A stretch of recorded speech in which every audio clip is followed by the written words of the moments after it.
We didn't get to participate at all. As a matter of fact, the whole NDAA deal was made between Speaker Johnson, Chuck Schumer, and the House committee.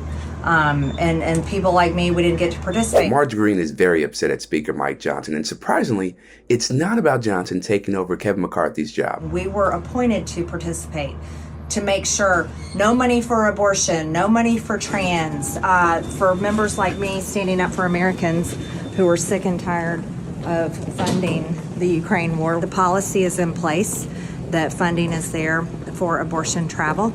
The policy is still in place for trans and the military and everything that goes with it. Democrat trans policy, Democrat abortion policy. What sticks out to me there, other than Marjorie Taylor Greene whining, is the language he uses, talking about the Democrat trans policy and the Democrat abortion policy. Our country has gotten so bad, people, that allowing transgender people to participate in the military and protecting a woman's right to travel for medical services are now viewed as negative things. What are we doing here? What are we doing here? Transgender people participating in the military ain't gonna hurt nobody.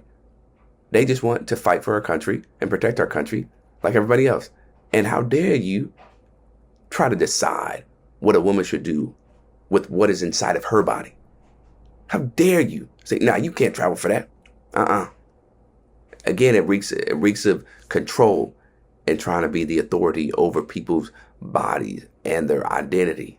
The other thing is, MTG does not help her case to portray herself as a sane individual with saying things like this. And I think that it's important, again, for everyone in Congress to realize the American people don't work hard every single day to pay for other countries' borders to be defended. They want our border defended. And we have 300 Americans dying every single day from fentanyl poisoning that's coming from China and the Mexican cartels. If our Department of Defense wants to defend America, we should be defending our border. He was intentionally playing his part to obstruct an official proceeding.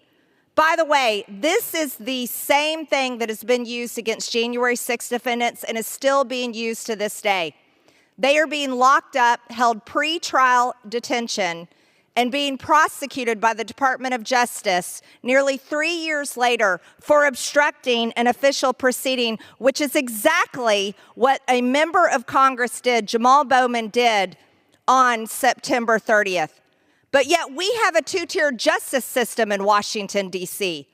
And while regular people who walked into the Capitol, by the way, nonviolent offenders, many of them walked in open doors, and some of them also standing out on the lawn, never entering the Capitol, are all being charged for obstructing an official proceeding. Marjorie possesses a lot of nerve to compare Jamal Bowman falsely pulling a fire alarm before a government shutdown vote to what happened on January 6th.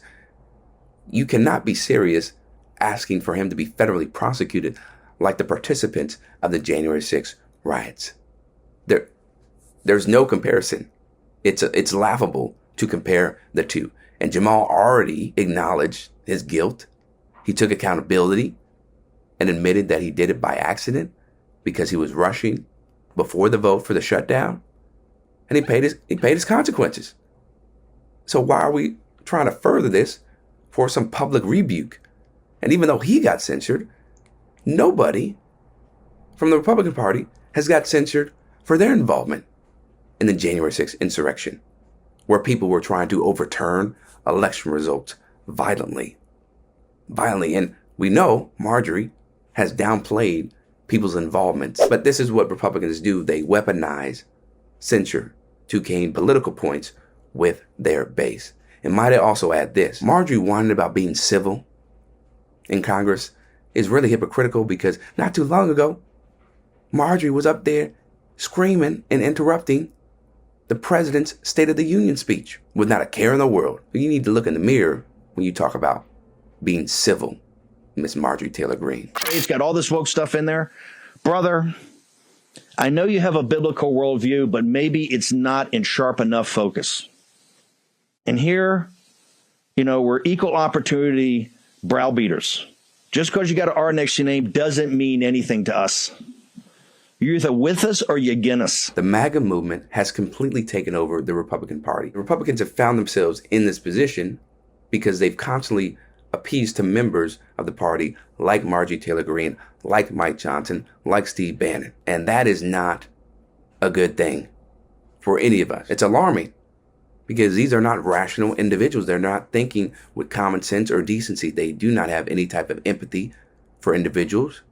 They are on their high horses and they act like they're superior to everybody, and they embody so much of white supremacy and thinking that they are above the law and that they don't need to abide by what everybody else abides to. Even though this has been bubbling for a while now in our country, his election and his campaign, right, going back to 2016, really brought out a lot of nasty rhetoric and beliefs from people in the country. So we got to keep fighting against that and striking it down when appropriate, because we do not want our country to go down even further than where it already is.